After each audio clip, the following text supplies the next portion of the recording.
Today's World Insight with Jianwei. A white paper on national defense maps out China's defensive strategy. The highlights? 新时代的中国国防白皮书正式与大家见面。 And tensions after South Korea cries foul over an alleged violation of a China-Russia aerial patrol. The implications?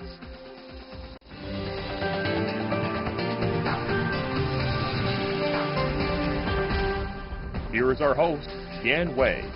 Hello and welcome to World Insight, coming to you live from Beijing. China has issued a white paper on national defense, elaborating on its defense policy, the missions and tasks of the armed forces. It reaffirms that China's security policy is defensive in nature. The paper lays out changes to the army in recent years and also the growing role of the PLA in global affairs. This is the 10th defense white paper since the first in 1998. Before we get down to a discussion about China's defense potential, take a look at this. The Chinese People's Liberation Army, under the leadership of Xi Jinping, in what is being called the new era. The profound transformation includes the command system, the force composition, priorities, and military institutions. The goals are a common combat-ready force and to take more international responsibilities, like the escort missions in the Gulf of Aden. The nature of its development and trends are explained in the latest white paper. 今天，新时代的中国国防白皮书正式与大家见面。 Today, we have officially released the white paper, China's National Defense in the New Era, and it's also the first comprehensive national defense white paper since the 18th National Congress of the CPC. The purpose of releasing this white paper is to elaborate on the national defense policy of China in the new era, which is defensive in nature. The document makes clear that national defense policy is defensive in nature and will never seek hegemony or expansion. Priority is given to strengthening the military and building a world-class force. The Army will also assert a new global scope for China's security interests and flexibility in protecting them. The white paper comes amid a complex international security situation and rising strategic competition like the U.S. unilateralism. China believes it faces diverse security threats, including separatism in Taiwan and territorial disputes over islands and reefs, as well as frequent close-in reconnaissance of its territorial waters by some countries. The paper says that one of the key missions of the PLA today is to protect China's overseas interests. The Army is having greater involvement in global security affairs. This is commensurate with the strength of China's rise and its interests around the world.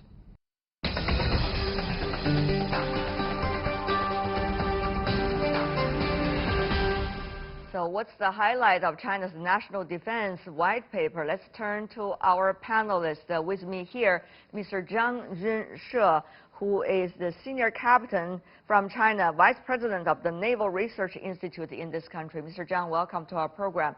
I want to ask you about exactly what is China looking at when it is publishing this, once again, the annual white paper. Exactly which country or which countries is China speaking to through this?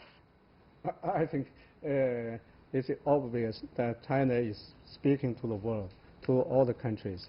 Maybe especially to those countries that who have become more and more worried about China's development, especially China's military development in recent years. For instance, the United States and other countries. But also, we are trying to extend our thoughts to all the countries.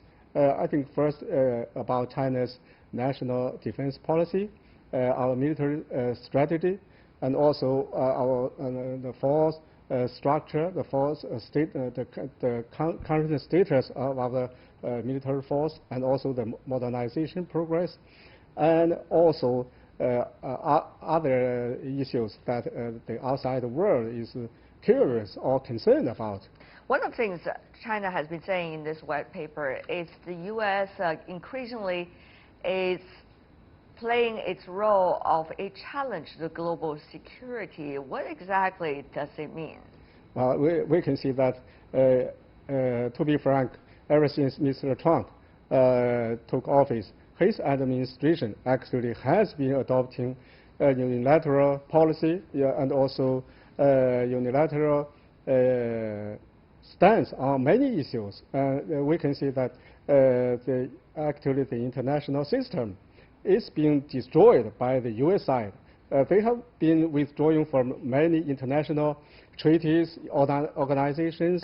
Yes, for instance, the Iran nuclear deal, which was signed by the United States, China, all the 5 members of the UN Security Council, and also Germany.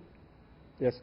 So you think that is a threat to the international and global security? So to respond to that, in Washington, D.C., Douglas Paul, Distinguished Fellow of the Asia Program of the Carnegie Endowment for International Peace.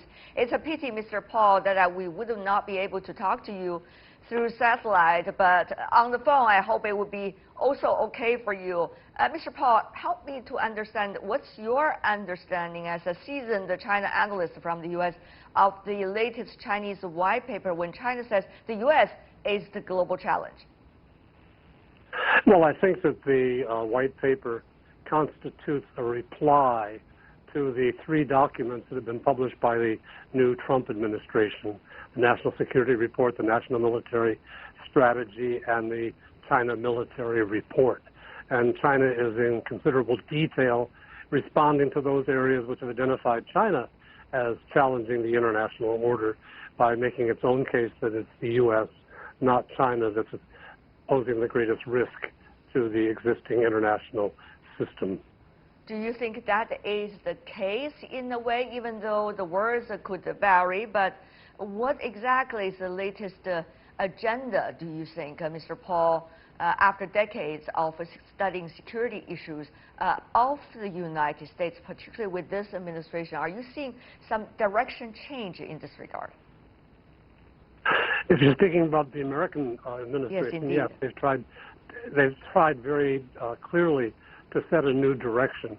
Now, setting a direction and actually taking action to follow through are 2 different things. We saw in 2011, the Obama administration talked about the rebalance to Asia, and China and all other countries responded in various ways to express concern that the U.S. was going to throw a lot of capacity and energy into East Asia in ways that had not been the case before. In fact, that never happened. Obama remained as bogged down in Iraq and Afghanistan and ultimately Syria as he had been before 2011. We've seen the same now with Trump declaring an Indo-Pacific strategy, declaring China and Russia to be revisionist powers, and yet the follow-through has been meager at best, and the organizational capacity of the administration has been on display as being unequal to the task. They have been actually damaging relationships and alliances in the region rather than strengthening them. So I think what was said by the other guest a moment ago has some validity. Having said that, though, Senior Colonel Zhang, Senior Captain, let me ask you about that. When China is asking whether the United States is increasingly posing a threat to the rest of the world, and many also wonder about China's own military buildup. Now, the defense budget is increasing, that is a fact. Meanwhile, China has been becoming ever more proactive, and yet the white paper suggests that China's defense nature is defense anyway. So how do you see others' attitudes changing toward China's defense and military, and also what exactly is China having in mind besides what kind of words China used in the white paper? Well, I think some countries, including the United States, have become more and more worried about China's military development. Should they? I don't think it's necessary. I think especially the United States has made a wrong strategic assessment about China's development, about the aim and the goal of the Chinese development. I think this white paper also shows to the world, just as you say, the national defense policy, which is defensive in nature, and also the military strategy, which is active defense. We stick to the principles of defense, self-defense, and post-strike retaliation or response. That means that China will not open fire at any time. And also we can see from the nuclear policy, which is no first use of nuclear weapons at any time and under any circumstances. I think this is good. And China will only retaliate only after it is attacked by other countries. Mr. Paul, do those sound convincing to you? Well, the China no first use concern has always been pretty reliable. We've seen some wear and tear around the edges, but China has continuously gone back to no first use, which has been more stabilizing than destabilizing in the nuclear arena. We've seen, however, also China consistently referring in the last 15 years to a moment of strategic opportunity, which means that China does not have a pressing military threat that allows China, while it lacks that immediate threat, to develop capabilities to protect its interests, which are increasingly abroad, and we see that well represented in this report, where China is going to develop capabilities to protect Chinese citizens and its interests abroad more thoroughly than in the past. But we also see a greater prickliness in Chinese responses to what happens in its neighborhood. And the attention paid in the paper to Taiwan strikes me as a bit overblown and somewhat of a matter of concern. Interesting. You talk about the issue of Taiwan now. The white paper has said very firmly about the territorial defense of Taiwan, and that was also repeated at many of the messages during the press conference given by the spokesperson of the Defense Ministry in China. So, Senior Captain Zhang, what do you make of that? Obviously, China is saying very clearly China is ready to do anything to defend the territorial integrity of Taiwan. Yes, this is true. First, I want to make it clear that Taiwan is not a country. It's not like a neighboring country like Korea, Vietnam, other countries. It's only part of China. So we can't, or other countries should not look at Taiwan as an independent state, especially the United States should not take Taiwan as a sovereign state. So, but for China, we have adopted a policy of peaceful reunification. But the problem now, the Tsai Ing-wen authorities have refused to recognize the One China policy or the consensus, which has been adopted by the previous authorities in Taiwan. So it is actually moving toward Taiwan independence. This is not allowed by all the Chinese people. But of course, on the other hand, since you're talking about defense, it's mainly toward other countries also, that there has been arms sales to Taiwan, 2.2 billion, as we all know in the recent case by the United States. Senior Captain. Yes, I think the future sale of the 2.2 billion arms sale is a serious provocation against China's territorial integrity and also China's sovereignty. So by doing so, actually the United States is emboldening the separatist forces on the Taiwan island to take more provocative actions against the mainland China. One day after the white paper was published, we have already heard that the U.S. naval ships passed through the Taiwan Strait and has vowed to continue that operation in what they call international waters, which China considered as very crucial waters of the island of Taiwan, which is China's territory. So now, Senior Captain Zhang, here's the thing. If the U.S. continue to do that, what is China going to do?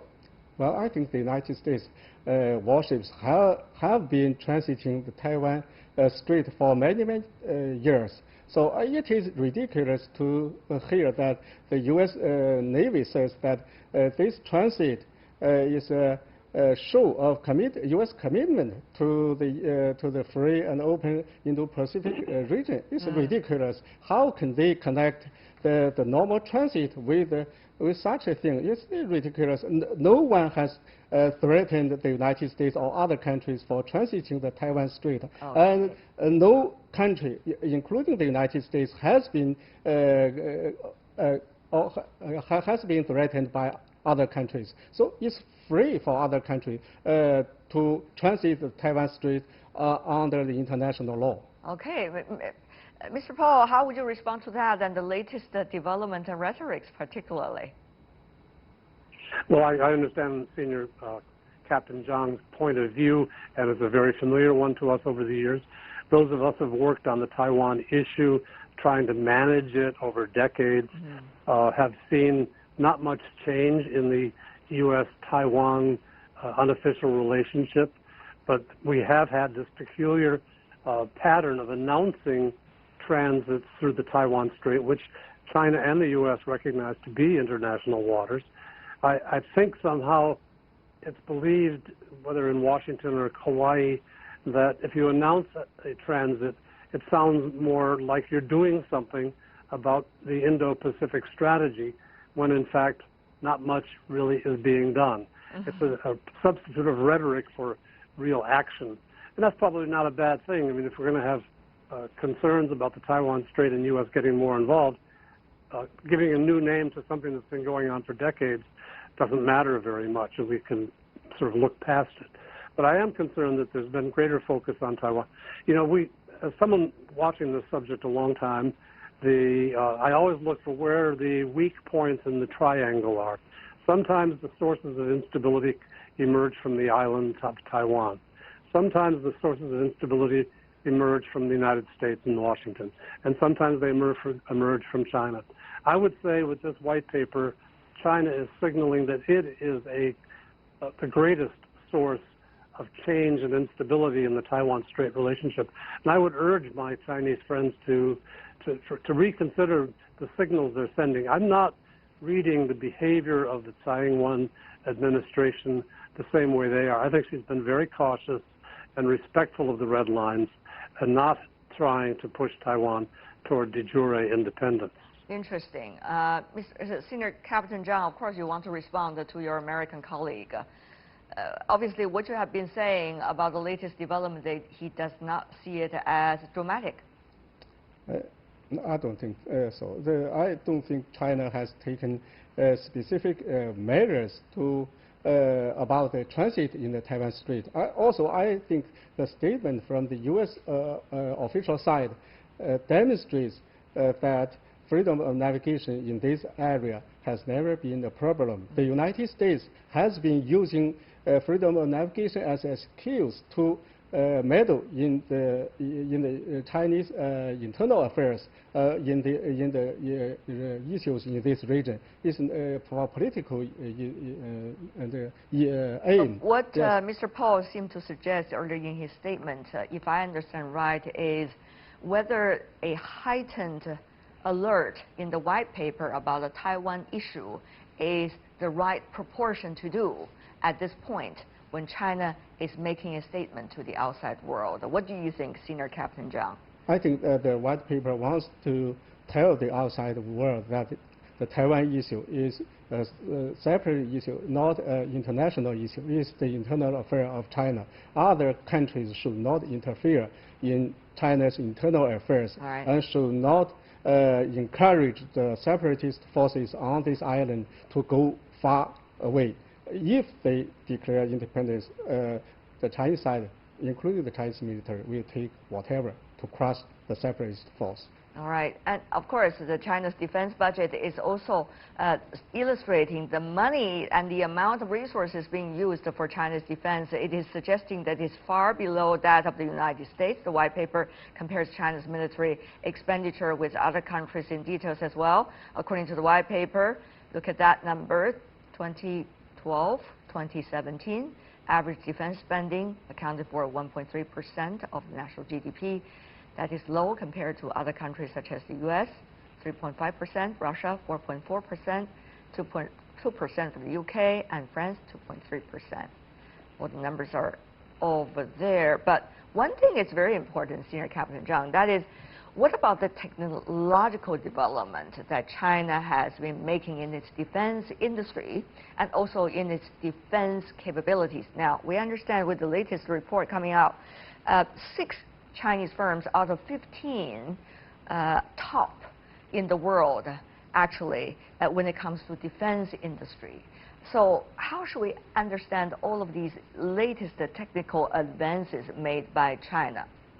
Well, I think with the economic development and also the technical development in China, I think we are using the technical development more and more on the military or industry, defense industry. I think this is natural for all the countries. So we can see from the building of the first China-owned aircraft carrier, we have used the high technology and also some other skills in our new aircraft carrier. And so I hope that more and more advanced technology can be used in the defense industry to promote the level. I see. Yeah. Mr. Paul, what do you make of that, particularly when it comes to the competition between China and the United States regarding the latest technological advances in its defense industry and also in its defense capability, artificial intelligence, for example, big data, quantum, cloud computing, all of this, how is it having an impact in the reality of capabilities between the two countries? Well, China has come a great distance since the Gulf War of 1990-91. In those days, China thought that massive armies would be the right way to fight wars of the future, and they discovered that informatized combat is going to be the future instead. High technology that had been developed in the U.S. after the Vietnam War and before the Gulf War really told the whole world that you have to go down that path. So it's quite logical for China to take advantage of its capacities in artificial intelligence, quantum computing, advanced metallurgies and the like, to try to develop capabilities that will even the playing field, or the fighting field, if you will, between China and any prospective enemy. And I think it's a natural thing. Now, the disparity in budgets has to do much more with social economic conditions. We pay our soldiers far more than China pays its. We have various kinds of benefits.